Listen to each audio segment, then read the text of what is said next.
thank you for coming back. We're ready to start in reasonably good time.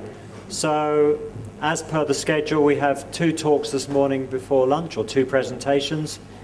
The first by South India, which Geeta is going to do, and the second by Sri Lanka. Both presentations are loaded up and ready to go. So without further ado, we'll invite Geeta to come up. And I'd like to remind the speakers they have a maximum of 20 minutes and then allow 10 minutes for discussion. If you want to finish before 20 minutes, I'm sure that would be appreciated.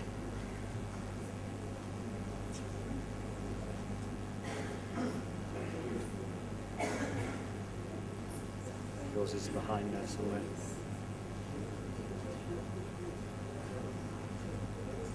So I guess 25 past.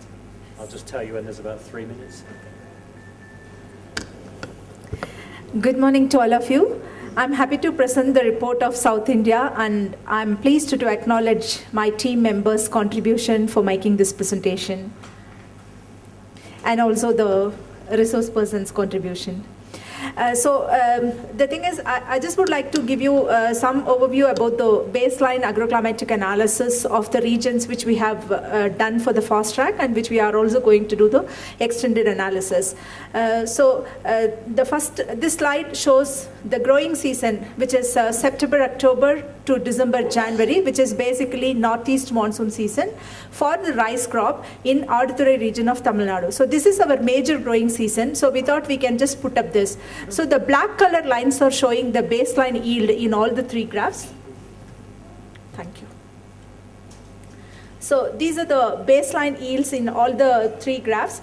And we try to find out what relationship it has with the baseline rainfall, as well as the minimum temperature and the number of rainy days. The reason why we have put this minimum temperature is we found much relationship, better relationship compared to maximum temperature. So we have just put that minimum temperature in this for the presentation. So if we just see that there is a good relationship between the amount of rainfall as well as the number of rainy days and the yield. So this is quite a positive relationship. But if we just see the minimum temperature, it is the opposite relationship we could find. Whenever there is an increase in minimum temperature, the yields are decreasing, and whenever there is a dip in minimum temperature, the yields are better. So there is a lot of things which we can think of when we are doing for the future as well. So the same analysis we have done for the Mehboob of Andhra Pradesh. And here one interesting thing is we could see that the relationship, there is a shift from this stage onwards. That is from 1995 onwards, there is a shift occurring in the relationship when compared to the previous years. The same thing like in the rainfall, there is a positive relationship, and there is a number of rainy days also positive relationship, but there is a negative relationship with the minimum temperature. But there is definitely a different kind of a relationship which is existing in this part of this graph. So the group just tried to identify what was the reason, and according to Dr. Raji Reddy and Murthy, we could see that when we see the probability of exceedance of 50% water stress level in the earlier days between 1971 to 80 and compared to the recent time, the stress days are increasing towards the reproductive stage, which is actually the reason for the differential relationship when we just compare the previous decades. So having done the baseline analysis, we just wanted to see what is happening to the spread of temperature and rainfall in the 20 cm IP5 GCM simulations of the mid-century with RCP 8.5. And this is for Tamil Nadu. We have done it for both the season because we are planning to do it for both the rainy seasons. And also this is for the Mehboob Nagar of Andhra Pradesh. And when we just compare the southwest monsoon of Andhra Pradesh, so this is our current situation, we could see that there is a shift in temperature towards the positive side. That means that all the models are projecting increase in temperature. At the same time, as far as Andhra Pradesh southwest monsoon is concerned, that's June, July, August and September, we could see that there is going to be increase in rainfall, which is shown by most of the models.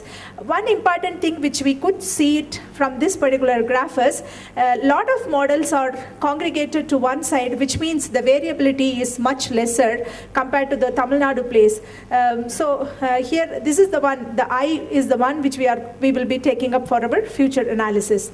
Coming to Aduthurai region of Tamil Nadu, this is our major rainy season, which is northeast monsoon, October through December, but we are also considering September because our sowings are starting in September and it is ending in December or January of the next year.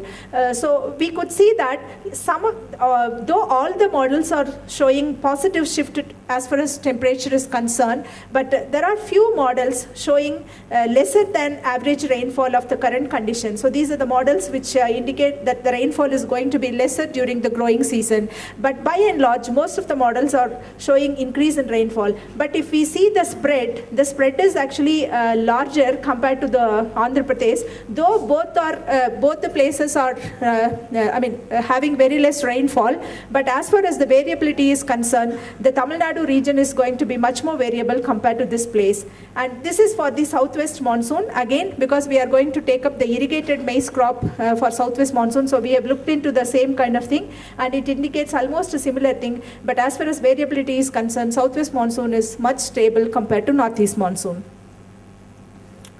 Okay, so the next thing what we did was we tried to compare the baseline with the future climate, again with the RCP 8.5 mid-century temperature scenarios. This is the mean temperature scenarios we looked into. So this box indicates the seasonal and this one is for the annual. So we could see that as far as Mehboob Nagar is concerned, which is a southwest monsoon dependent place, the rainfall in southwest monsoon is going to be increased. This is the temperature. So the temperature in the growing season is going to be elevated compared to the other seasons. So here we have to be very cautious because when the temperature is increasing, naturally whatever the rainfall increase is happening or carbon dioxide increase is expected, that will get compensated because of the increase in rainfall. So coming to the monthly distribution as well. So starting from this is the June month, June, July, August, September, wherein the major growing season is happening.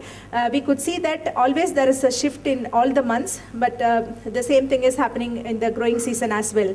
So this is the precipitation. So in this precipitation, one important thing is there is a shift in rainfall. If you could just see, this is the southwest monsoon rainfall and this is the northeast monsoon rainfall. So as far as Mehboob Nagar is concerned, some amount of rainfall might go into northeast monsoon as well. So there may be a variation in the growing season. The other important thing which we could find is within the growing season, the June month is expected to get more rainfall, which is starting of the growing season, which the crops doesn't require that much rainfall. But whereas in the other months, July, this is the at present peak rainfall month, July, August, September, the rainfall is going to be either as of current level or going to be little lesser than the current level as far as that I is concerned, which is GFDL ESM2M model is concerned. So this is the kind of thing which we expect. And for Tamil Nadu region, so this is the temperature shift. We expect a higher temperature in all the seasons and also in the annual, especially in the two growing seasons, the temperature shift is going to be higher compared to the rest of the seasons. And the rainfall is concerned, this is our peak rainy season. By and large, the model is predicting the same trend in the future as well, but we are going to get maximum rainfall, especially our peak rainy season is in the month of November. So in the November month, the rainfall is going to be much more higher than what is happening now. So already we have some flooding problem in that particular region, so we need to look into the distribution in this particular case as well. So this is mainly, this slide was done for the economist to look into. So what is happening to the anomaly as far as temperature and rainfall are considered. This is for the Tamil Nadu region. So this is the anomaly from baseline to future. And we could see that the rainfall, as far as the rainfall is concerned, in the southwest monsoon 6, 7, 8, 9, which is June, July, August and September, the rainfall is going to be lesser than the baseline. But at the same time, the temperatures are increasing in all the cases. Even in the growing season, the temperatures are expected to increase. And this is our major growing season, October, November and December. We are expecting more rainfall during this time. At the same time, the temperature is also going to be increased at this particular part of time. And this is for Andhra Pradesh, the southwest monsoon dependent rainfall period. So as I already indicated, the June is going to get maximum rainfall, July, August lesser than average, and again in the end of the growing season they get little bit above rainfall. At the same time, the temperatures are also expected to increase. So this is the relative yield distribution. We could see that for Tamil Nadu region, the relative yield distribution is something around 0.95. So if you could see, this is the one which is of the current condition. So we could see that by and large it is actually oscillating between 0.95 and 1. And whereas in Andhra Pradesh, it is much spread out, and there is also above 1 to 1.05, and most of the things are falling between 0.85 and 1. So this is about the relative yield distribution. And when we compare the gains and losses, the gains are about 45.3% in Tamil Nadu, whereas the losses are 54.7% in Adudurai case, in Tanjore region. Whereas this almost same kind of trend is found in the maize crop in Andhra Pradesh. The gainers are 46.8%, whereas the losers are something 53.2%. So this is the summary of the economic analysis, and the parenthesis, it's indicating the standard deviation values here, but these are the yields in kilograms per hectare. This is the time average relative yield. So the same thing could be seen here as well. So the time average relative yield is 0.9508, and future projected yield is 5087, whereas the base period yield is 5388. So when we just compare this, the net change is going to be a loss of something 3.09% is the loss expected. So the same way we did it for Andhra Pradesh as well. For the mid-century RCP 4.5, this was the time period taken by us for the analysis, and we could see that the time averaged yield is 0.9720 with future yield of 3,189 and the base period yield of 3,264. Here again, when we see the net change after comparing the gain and loss, the loss is 3.60%. So this is the result we could see from the economic analysis. Okay, so far I've just narrated what we have done in the fast track analysis. Now I would like to go with the home stretch thing. So as far as Tamil Nadu and Andhra Pradesh are concerned, we have decided with the crops and the area. So this is what we will stick on to when the home stretch is concerned. So we will take up irrigated rice crop in Tanjavur, so which we have done it in the fast track with 30 farmers, but we would be taking up 90 farmers and we would complete the analysis. And maize in Coimbatore as irrigated, and then rain-fed maize again in Coimbatore. So maize crop we will be taking up both under irrigated and rain-fed condition. In Andhra Pradesh, they will be definitely doing the maize crop for Mehboob Nagar, but if time permits and if time available, they would also attempt to do rice crop in Krishna Delta. So this is the holistic view or approach to address climate change or variability. We are just thinking of putting that cropping system diagram by including the animal component. As far as Tanjavur region is concerned, paddy is the main crop, but they also grow the black gram as rice fallow pulse, and we try to link the resources from one to other. For example, the food is coming from the crops to the farmstead, whereas the labor and capital are going here. The same way the nitrogen fixation, fodder and manure exchange, everything is happening. This we try to put it in the thing and find out what is the net gain and loss. And the similar way they have also attempted to do it in Andhra Pradesh, but this we will be rectifying this, but we will be seeing both the system 1, system 2, and also with adaptation we are planning to do this. Okay, so these are the adaptation packages we thought of. As far as the crop model side is concerned, we are thinking of 4 major adaptation practices, mainly the water management. Our area is constrained with water, so we just wanted to give importance to water management. For as far as maize crop is concerned, just giving 1 or 2 protective irrigations to rain-fed maize at critical stages, what impact it would have, we just wanted to find out and link it as an adaptation package. The same way in the rice, adjusting the irrigation depth at various phenological stages. Maybe not following the same 5 centimeter depth, we would try to restrict the amount of water in the earlier stages and at the later stages, but we would keep more water for the flowering to grain filling stage, which is very critical for the rice crop. And then varietal changes. As far as rice is concerned, we try to change to some of the short duration variety, considering the delay in onset of monsoon that's happening quite often. And then nitrogen management, we try to think of split application and also varying the amount in both the cases, maize and rice. And coming to dates of planting, either advancing the planting dates or delaying the planting dates depending upon the model results. And then the economic model, we try to have farm area allocation. For example, if suppose a farmer is having some 10 acres of land, how much area he would go with the individual crop, like water stressed crop as well as water intensive crop. So this kind of variations also we would think of, and also substitution of labor and mechanization. So this may also change the cost of cultivation. So this kind of things we try to think of. So this is our delivery timeline we just wanted to try. So these are different months we are thinking of. In August 2013, we tried to go with economic data collection for both Coimbatore and Mehboob and calibration and validation of DSAT model. So at the end of this month, we try to have crop coefficients done for those varieties which we try to add up. And then in the month of September, we want to do the APSIM workshop, including DOME, and so that we can done with the calibration and validation of APSIM so that we can try both the models. And we will also do the posters for global workshop and submit it to the leaders for consideration. Then in October 2013, we try to do the book chapter draft and capacity building programs to the regional researchers. So here, draft book chapter will be done and the capacity building report we would send it. And in November, boot camp for completing the home stretch and paper presentation in ASA would also be completed. And in December 2013, we would run the model and analysis and interpretation of the data, development of adaptation packages for the climate change scenarios, and then we would also go with the adaptation toolbox or packages for respective systems. So this is our idea. And in January, we try to have stakeholder engagement and a writing workshop. Maybe this might be shifted to December end also. The technical briefs, policy briefs, and final book chapter would be ready by January 2014. And in February, we want to have final report preparation and publications.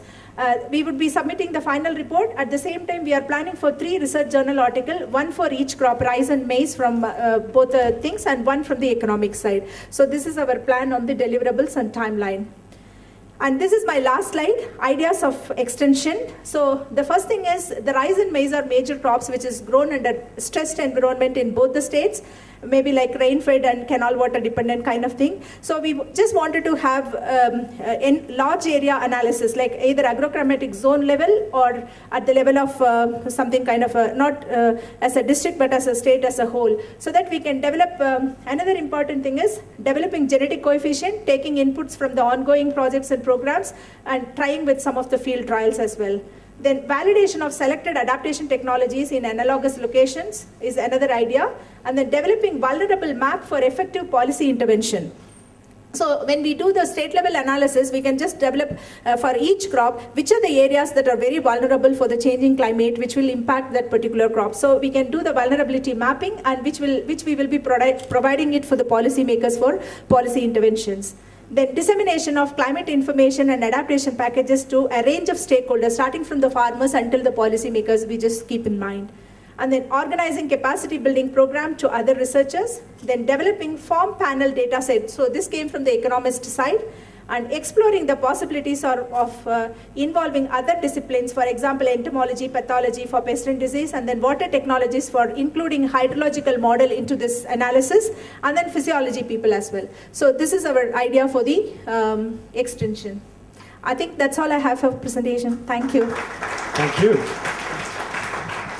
So thanks, Geeta, and excellent timing. So we have 10 minutes for questions. So, Peter.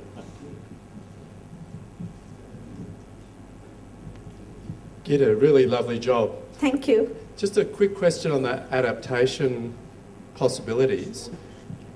Had you thought about whether there was possibility of altering the rotation, say replacing black gram with a different legume or something like that? Maybe that's impractical. Is that an option? Yeah, you mean to say changing cropping pattern itself, or yeah, that we can also think of, definitely. And maybe substituting different crops, yes. Instead of moving from black gram to alternate crops. Yeah. Yeah, we can think of as an adaptation technology. Would you tell us in few words the cooperation of the farmers or the response their views in this program? Definitely, when we want to go with the field trials, when we want to engage the stakeholders, farmers will definitely be a part of it. So none of the field trial we are planning in the research station or something. We would be always engaging with the farmers. Almost all our the ongoing projects also we are doing it only at the farm level. So we will take them definitely on board so that they will be part and parcel of the system. So whatever the adaptation technologies we develop, that will be definitely adapted by them when they are part and parcel of the system. So we definitely have that in mind. Yeah.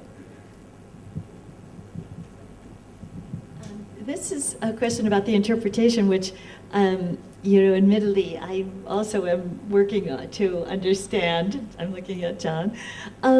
So when you're comparing Tamil Nadu with Andhra Pradesh, and when we look at the relative yield distributions, it seemed as if Andhra Pradesh, in terms of the crops, the relative yield factors were there. It seemed more negative. This one, but then when you look at the gainers and losers for both systems, in terms of the percentages, they're really quite close. So, what is it in the economic system that is adjusting to, is this a valid question, John, for interpretation? What is it in the economic system that is compensating in Andhra Pradesh to make the gainers and losers actually about equal? Is that the interpretation? Is that an interpretation question? Yeah, definitely. And well, I'd actually like to ask the team. Yeah. Yeah. So maybe our PI would like to answer for that as well. Oh, for sure. Geetha, yeah. sorry to interrupt. Just could you go to the next slide? Really on that one. That's my answer. Yes. Okay, thank you. And now, You want to answer, Aaron, or not? So, you want to add up, sir? So in both cases, we have considered only the major crop and other activities, other crops. In Tamil Nadu case, there are 3 or 4 other crops like pulses, sugarcane or paddy in some cases, second season. So we have, grouped them together. So, and we have assumed the constancy for both systems. Probably if we disaggregate that and add them together, then probably little changes may be there. I think that we will take care of when we are doing the extended analysis. Yeah, basically if we divide it into different strata, there may be a clear indication coming up. But because the sample size is too little, we couldn't stratify the sample. So maybe in the stretched analysis, we will stratify the samples and we will do it. Yes. Yeah. Geetha, excellent presentation. Thank you, sir. I have a question on climate part. You have shown minimum temperature, but the maximum temperature is not shown. Yeah, sir. Yeah. Is there any particular reason? Yes, sir. As I indicated in the beginning itself, we find that the correlation between the yield and the minimum temperature is better compared to correlation between the yield and the maximum temperature. So I just wanted to, we just decided to project it in terms of minimum temperature rather than the mean or maximum temperature. and why is that? Probably our area, the night temperatures are rising now, and that's having a real impact on the Respiration. yes, yeah. Nighttime respiration is increasing, so that decreases the yield of the crop. Yes. Yeah, Geetha, could you go back to that other question that we had, the table where you had the results? Yeah, on that one, I mean, since there are, what the comment was that there are other components of the system that are contributing to gains and losses, and I wonder if it would be useful to put all of the system components on this slide so that you could see in one place what those all are, because if this is an incomplete picture, it's really easy, I think, to misinterpret the results. Yeah. Is that possible to put those other components in? What do we look at? You need to answer that or not? Yeah, I mean, it's a question actually, what do the economists need to look at? Right. And the crop modelers need to look at? So the crop modelers have done their thing and put it up, but it's not explanatory to the actual economic results. Right. I think this analysis, though, the only thing that's changing here is the one crop. Is that right, Parems?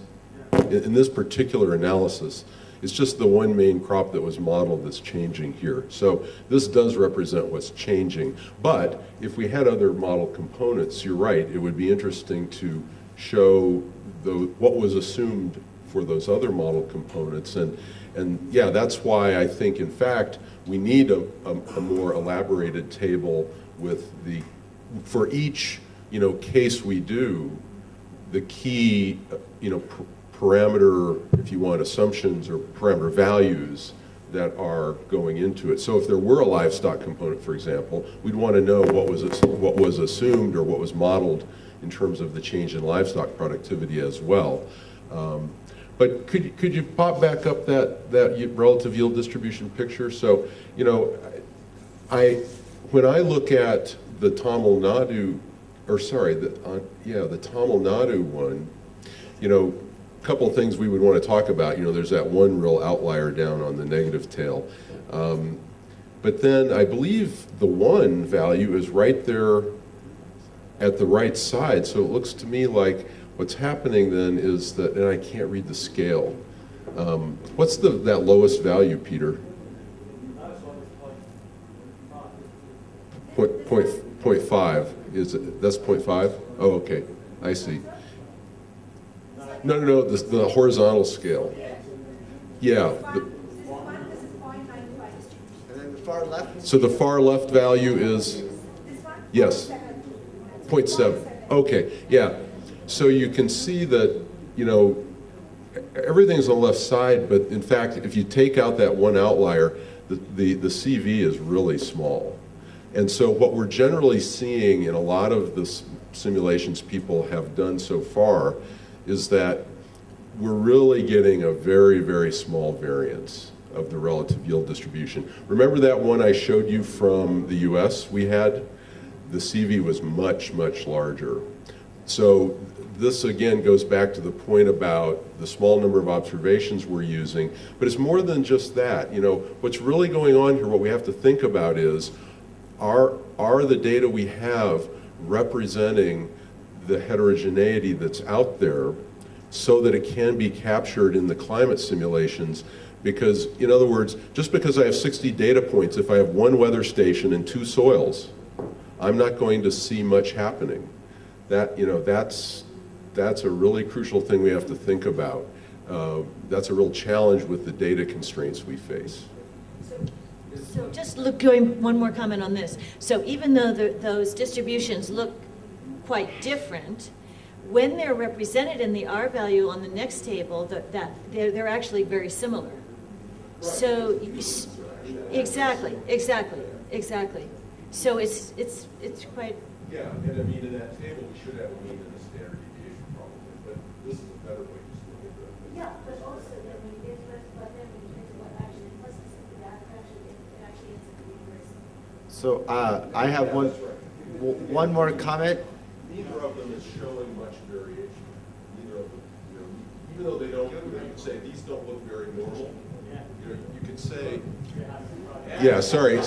You could say these don't look like normal distributions, but in fact, if you look at the scale on the horizontal axis, these are very compressed. That's the point. Yeah, that's the key point.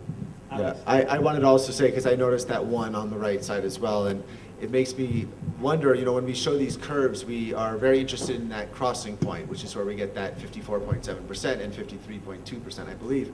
But I think the integration, the net losses are also quite important. I did see them on the table on the next side, and I want to or the net change there is losses in these cases. So I think that is another number to really kind of underscore and show, because that in many cases is a bigger impact, especially when you have this broad distribution. That crossing point becomes less important than the accumulated underneath. The previous. So that is actually 2 different ecosystems. The consistency is more in rice ecosystem because it's purely irrigated, and the Andhra Pradesh case is purely rain-fed. So that's why you found the distribution. So that is the main reason. And even if you see the yield levels, they are widely varied. So that way the compensation might have taken place. So that's why gainers and losers are more or less same in both the systems. But you can't compare this particular irrigated ecosystem with the rain-fed ecosystem. So that is the main conclusion from this particular graph. All right, thank you. Any last question before we move on to the next presentation? I think our PA wants to say something.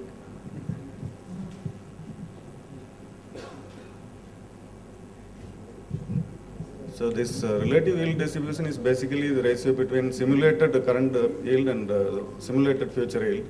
And as I already mentioned, we have included the change. Future system represents only the change in rice, a single crop alone.